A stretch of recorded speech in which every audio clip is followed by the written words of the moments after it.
Hello guys, you are most welcome on A to Z motivational. आज की video में हम आपको बताएंगे लक्ष्मण के वनवास जाने के बाद उर्मिला का क्या हुआ। जानिए सब कुछ इस वीडियो में। रामायण को आज तक हमने अपने और इस समाज ने श्री राम के दृष्टिकोण से देखा है, लक्ष्मण को देखा है, देवी सीता को जाना है, हनुमान के भक्ति भाव को जाना है, रावण के ज्ञान को पहचाना है, लेकिन कभी यह ध्यान नहीं दिया कि इस रामायण में अगर कोई सबसे अधिक उपेक्षित और अनदेखा पात्र है तो वह थी लक्ष्मण की पत्नी जनक नंदिनी, सीता की अनुजा उर्मिला।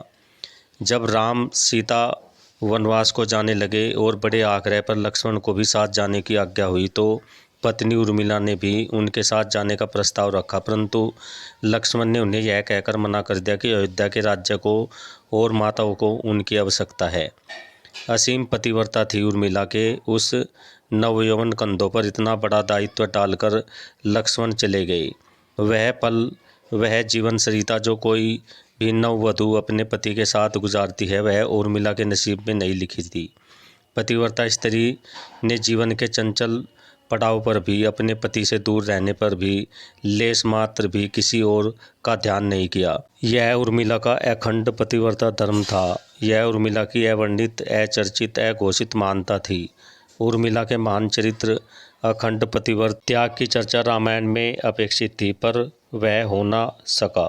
सबसे विकट क्षणों में भी उर्मिला आंसू न बहा सकी, क्योंकि उनके पति लक्ष्मण ने उनसे एक और वचन लिया था, वह कभी आंसू नहीं बहाएगी, क्योंकि अगर वह अपने दुखों में डूबी रहेगी तो परिजनों का ख्याल नहीं रख पाएगी। यह कोई कल्पना कर सकता है कि अपने पति को 14 वर्षों के लिए अपने से दूर जाने दे और उनकी विदाई पर आंसू भी ना बहे किसी नवविवाहिता के लिए कितना कष्टकारी हो सकता है। कितना हृदय विदारक पल था जब परम पूजनीय महाराजा दशरथ स्वर्ग सिधार गए, पर वचन के सम्मान रखने के लिए उर्मिला तब भी नहीं रोई। पति के लिए पिता को किया इनकार। महाराजा जनक अपनी पुत्री को मायके अर्थात मिथिला ले जाना चाहते थे, ताकि माँ और सखियों के सानिध्य में उर्मिला का पति वियोग का दुख कुछ कम हो सके, परंतु उर्मिला ने मिथिला जाने से इनकार कर दिया, यह कहते हुए कि अब पति के परिजनों के साथ रहना है और दुख में उनका साथ न छोड़ना ही अब उसका धर्म है। 14 वर्षों तक सोती रही। बहुत से लोग इस बात से परिचित हैं कि अपने वनवास के दौरान भाई और भाभी की सेवा करने के लिए लक्ष्मण पूरे 14 साल तक नहीं सोए। उनके स्थान पर उनकी पत्नी उर्मिला दिन और रात सोती रही, लेकिन यह बात बहुत कम लोग जानते हैं कि रावण के बेटे मेघनाथ को यह वरदान प्राप्त था कि जो इंसान 14 वर्षों तक ना सोया हो, केवल वही उसको हरा सकता है। इसलिए लक्ष्मण मेघनाथ को मोक्ष दिलाने में कामयाब हुए। रावण के अंत और 14 वर्ष के वनवास के पश्चात जब राम, सीता और लक्ष्मण वापस अयोध्या लौटे, तब वहां राम के राज तिलक के समय लक्ष्मण जोर जोर से हंसने लगे। सभी को यह बात बेहद आश्चर्यजनक लगी, क्योंकि लक्ष्मण किसी का मजाक उड़ा रहे थे। जब लक्ष्मण से इस हंसी का कारण पूछा तो उन्होंने जो जवाब दिया उसका तामुर उन्होंने इसी घड़ी का इंतजार किया।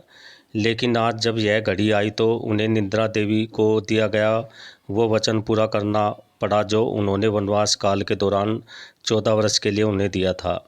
लक्ष्मण ने नहीं देखा भगवान राम का राज तिलक। दरअसल निद्रा ने उनसे कहा था कि वह 14 वर्ष के लिए उन्हें परेशान नहीं करेगी और उनकी पत्नी उर्मिला उनके स्थान पर सोएगी। निद्रा देवी ने उनकी यह बात एक शर्त पर मानी थी कि जैसे ही वह अयोध्या लौटेंगे उर्मिला की नींद टूट जाएगी और उन्हें सोना होगा। लक्ष्मण इस बात पर हंस रहे थे कि अब उन्हें सोना होगा और राम का राज तिलक नहीं देख पाएंगे। उनके स्थान पर उर्मिला ने यह रस्म देखी। लक्ष्मण की विजय का कारण थी उर्मिला का पतिव्रता धर्म। एक और वाक्य ऐसा है जो यह बताता है कि लक्ष्मण की विजय का मुख्य कारण उर्मिला थी। मेघनाथ के वध के बाद उनका शव राम जी के खेमे में था। जब मेघनाथ की पत्नी सुलोचना उसे लेने आई, पति का छिन्न शीश देखते ही सुलोचना का हृदय अत्यधिक द्रवित हो गया। उसकी आंखें बरसने लगी। रोते रोते उसने पास खड़े लक्ष्मण की ओर देखा और कहा, सुमित्रा नंदन, तुम भूल कर भी गर्व मत करना कि मेघनाथ का वध मैंने किया है। मेघनाथ को धराशायी करने की शक्ति विश्व में किसी के पास नहीं थी। यह तो 2 पतिव्रता नारियों का भाग्य था।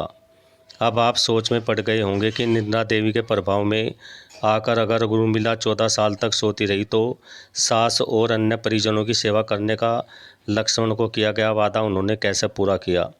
तो इसका उत्तर यह है कि सीता माता ने अपना एक वरदान उर्मिला को दे दिया था। उस वरदान के अनुसार उर्मिला एक साथ 3 कार्य कर सकती थी। ओके गाइज, तो उर्मिला के ये बातें रामायण में नहीं दिखाई गई। आई होप वीडियो आपको अच्छी लगी होगी। तो मिलते हैं नेक्स्ट वीडियो में। Till then okay, bye bye.